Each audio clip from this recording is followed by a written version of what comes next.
friends, I am Preeti from Nilkamal Vidyapit School. Students class 7 का हमने third chapter complete कर लिया है। कल मैंने आपको चैप्टर की एंडिंग करवाई थी और उसके कुछ वर्ड ड्रॉप करवाए थे। उसके बाद हम कर रहे हैं एक्सरसाइज। आई होप आपने चैप्टर को अच्छे से रीड कर लिया होगा और उससे आपको एक्सरसाइज भी अच्छे से क्लियर हो जाएगी। एक्सरसाइज का फर्स्ट क्वेश्चन क्या है? फर्स्ट क्वेश्चन है स्टूडेंट्स, आंसर द फॉलोइंग। हमें इनके आंसर देने हैं। क्या है क्वेश्चन हमारा? Which part of black sheep have wool. मैंने बताया था आपको सीप की कई टाइप की होती है, ब्लैक भी होती है, व्हाइट भी, ब्राउन भी, कई कलर होते हैं सीप के। लेकिन जो ब्लैक सीप होती है उसके किस पार्ट पर हम ऊन प्राप्त करते हैं? कौन कौन सा उसके बॉडी का ऐसा कौन सा पार्ट है जिससे हमें वूल प्राप्त होती है? तो इसका आंसर क्या है students? Mainly the abdomen and back of सीप हैव वूल। एब्डोमेन क्या होता है? उसके पेट पर, और उसकी बैक क्या है? उसकी पीठ पर।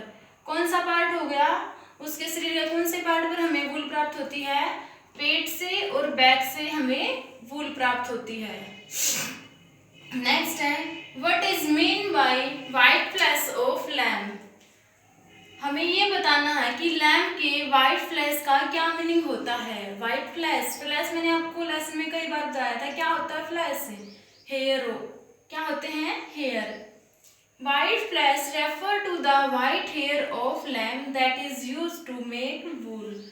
अब जब व्हाइट फ्लैश है तो उनका फ्लैश होता है हेयर, और व्हाइट फ्लैश की बात कर रहे हैं तो किसकी बात करेंगे हम? व्हाइट हेयर की बात करेंगे। और किसके हैं व्हाइट फ्लैश? लैम्प के। तो white fleece refer to the white hair of lamb. किसको रेफर करते हैं? लैम्प के, मेमने के सफेद बालों को रेफर करते हैं। That is used to make wool, और जिसका प्रयोग कहाँ होता है? ऊन बनाने के लिए जिसका प्रयोग किया जाता है।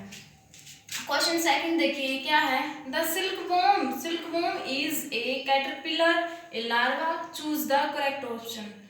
सिल्कवॉर्म को हम क्या कहते हैं? कैटरपिलर कहते हैं या फिर लार्वा कहते हैं? हमें करेक्ट ऑप्शन बताना है। तो क्या कहते हैं हम सिल्कवॉर्म को? हम सिल्कवॉर्म को कैटरपिलर कहते हैं। क्वेश्चन थर्ड क्या है? Which of the following does not yield wool. इनमें से ऐसा कौन सा? सेलेक्ट करके उस एनिमल का नाम बताओ जहां से हमें ऊन नहीं मिलती, जहां से हमें वूल प्राप्त नहीं होती। डज नॉट यील्ड वूल, जिससे हम ऊन प्राप्त नहीं कर सकते। याक, याक से हमें ऊन मिलती है याक से हमें वूल। कैमल से भी मिलती है। गोट से तो मिलती है ही। और जो वूली डॉग होते हैं, क्या उनसे भी हमें वूल प्राप्त होती है? नेवर, कभी नहीं होती। डॉग से हमें ऊन प्राप्त नहीं होती।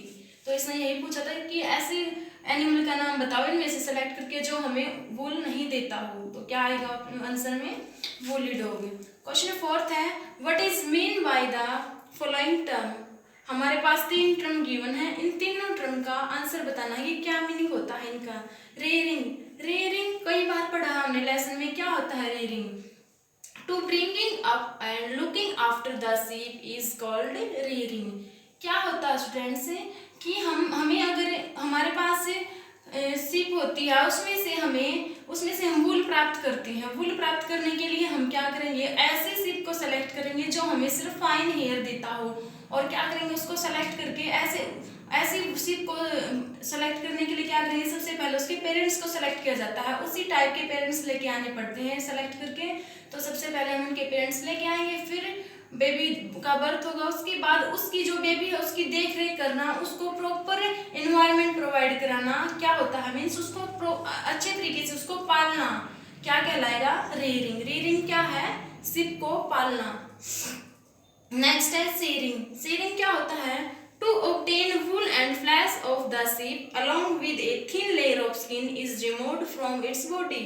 This process is called shearing. जब हमारे पास शिप के हेयर लंबे लंबे हो चुके हैं, अब हम उनमें से वूल प्राप्त करेंगे। तो वूल प्राप्त करते वक्त क्या करते हैं? हम सिर्फ उसके हेयर नहीं रिमूव करते, हेयर के साथ साथ स्किन की पतली लेयर भी साथ में रिमूव करते हैं। क्या करते हैं? हेयर के साथ साथ स्किन की पतली लेयर भी रिमूव करते हैं और उसको प्यूरिफाई करके उसको अच्छे से उसमें से डस्ट वगैरह पार्टिकल बाहर निकाल के उसको यूजेबल फॉर्म में बनाया जाता है। तो वो क्या कहलाती है? शेयरिंग। उसके बाद है स्टूडेंट्स सेरिकल्चर। सेरिकल्चर क्या होता है? The rearing of silkworm for obtaining silk is called sericulture. क्या होता है? सेरिकल्चर क्या टर्म है सिल्क वोम मीन्स हमें ऊन प्राप्त करने के लिए हम क्या करते हैं, जिस एनिमल को हम पालते हैं, रीयरिंग करते हैं, जिसका पालन कर रहे हैं, किस वजह से, टारगेट क्या है हमारा, वूल प्राप्त करना। वूल प्राप्त करने के लिए हम सिल्क वोम प्राप्त करने के लिए, सिल्क प्राप्त करने के लिए हम सिल्क वोम को पालते हैं, तो वो क्या कहलाता है, सेरिकल्चर। इसके बाद है क्वेश्चन नंबर 5। क्या है स्टूडेंट्स से question number 5, given below a sequence of step in the processing of wool. Wool प्राप्त करने के लिए कई सारे प्रोसेस होते हैं, कई सारे स्टेज होती हैं। Which are the missing step, इनमें से कुछ स्टेप गिवन है और कुछ स्टेप गायब है, वो है नहीं, वो दिए नहीं है, उनको ऐड करना है। सीरिंग, सीरिंग में क्या होता है स्टूडेंट्स, सबसे पहले हम क्या करेंगे, हेयर कट करेंगे। जब भी हमें वूल प्राप्त करनी है तो हम सिर्फ की हेयर कट करेंगे। सीरिंग में क्या होता है, हेयर कट करना। उसके बाद क्या होता है, उसके बाद टैंक में डालकर, और सीरिंग में क्या करते हैं, स्किन की लेयर के साथ हम हेयर को कट करते हैं। उसके बाद जो स्टेप होता है वो होता है स्कोरिंग। स्कोरिंग में क्या होता है, जो उसमें डस्ट पार्टिकल थे वूल में, उनको रिमूव किया जाता है। उसके बाद आता है सॉर्टिंग। सॉर्टिंग में क्या होता है, फाइन हेयर और कोर्स हेयर में से जो लंबे लंबे बाल हैं, छोटे हैं, उनको छांट कर अलग कर लिया जाता है। उसके बाद आता है रेलिंग। रेलिंग में क्या होता है, रोल बना दिया जाता है, थ्रेड बनाकर उसके रोल बना दिए जाते हैं, और फिर क्या किया जाता है, डाइंग। तो ये सारे स्टेप थे, पहले है सीरिंग, फिर स्कोरिंग, फिर सॉर्टिंग, फिर रेलिंग और फिर डाइंग। अलग अलग कलर में उसको डाई कर दिया जाता है। उसके बाद क्या है स्टूडेंट्स, उसके बाद हमारे पास क्वेश्चन नंबर 6। क्वेश्चन नंबर 6 में make sketch of 2 stage of life history of silk moth which are directly related to production of silk. Silk production में जो लाइफ साइकिल होता है सिल्क मोथ का, उसके हमें कोई 2 स्केच बनाने हैं, कोई 2 डायग्राम बना के दिखाने हैं। तो आप उनमें से किसी के भी 2 डायग्राम बना देना। क्वेश्चन नंबर 7 क्या है, out of following which are the 2 term related to silk production. हमारे पास कुछ टर्म गिवन है, इनमें से हमें सेलेक्ट करके सिर्फ 2 टर्म ऐसी बतानी है जो सिल्क के प्रोडक्शन से रिलेटेड होती हैं। सेरिकल्चर, सेरिकल्चर का तो हमें पता ही है, लेकिन एक तो होती है सेरिकल्चर, इसका तो हमें पता है, लेकिन इनमें से और कौन सी ऐसी टर्म है जो सिल्क के प्रोडक्शन में यूज होती है, तो उसके लिए हमें हिंट भी गिवन है। हिंट का यूज करेंगे हम। क्या है, silk production involve cultivation of mulberry leaves and rearing silk worm. Scientific name of mulberry is Morris and Elba. जो मलबरी लीव्स होता है उसका साइंटिफिक नेम क्या कहा जाता है, मोरस एंड एल्बा। तो मोरस और एल्बा से मिलकर जो कल्टीवेशन होती है वो क्या कहलाती है, मोरिकल्चर। तो सेरिकल्चर के साथ साथ दूसरी टर्म कौन सी आ गई, सेरिकल्चर। तो 2 टर्म कौन सी बन गई, सेरिकल्चर और मोरिकल्चर। उसके बाद है students question number 8। Question number 8 में हमारे पास 2 कॉलम है, कॉलम को हमें मैच करना है, इनके वर्डिंग को हमें मैच करना है। सबसे फर्स्ट है, इसमें फर्स्ट कॉलम में स्कोरिंग मलबरी लीव्स याक और कोकून गिवन है, और दूसरी साइड दूसरे कॉलम में इनके वर्क हैं इनसे रिलेटेड, तो हमें उनसे इनको मैच करना है। तो स्कोरिंग में क्या करते हैं हम, क्या करेंगे स्कोरिंग में, क्लीनिंग शेयर्ड स्किन।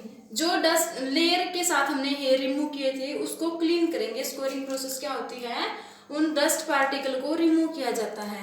उसके बाद students mulberry leaves. Mulberry leaves क्या होता है, मलबरी लीव्स होता है food of silk worm. Silk worm का फूड होता है। तो क्या आ गया मलबरी लीव्स में, food of silk worm. Next है याक। याक क्या होता है, याक के पास वूल होती है, याक से हमें वूल मिलती है।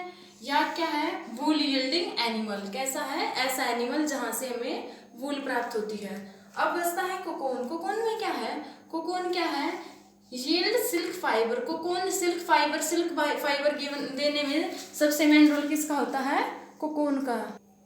उसके बाद है students question number 9। Question number 9 में क्या है, given below a crossword puzzle based on this lesson, use hint to fill the blank space and letter that complete the word. हमें एक पजल गिवन है, पजल में हमें अपनी वर्डिंग, इसमें साथ के साथ कुछ वर्ड भी गिवन है, उन वर्डों का यूज करके हमें इस पजल को कंप्लीट करना है। तो आप ये खुद ट्राई करना स्टूडेंट्स। और इसी के साथ स्टूडेंट से आपके चैप्टर नंबर 3 की एक्सरसाइज कंप्लीट होती है। कल हम चैप्टर नंबर 4 रीड करेंगे, और आप क्या करोगे तब तक इस एक्सरसाइज के क्वेश्चन आंसर को नोटबुक में राइट करोगे और उनको अच्छे से लर्न भी करोगे।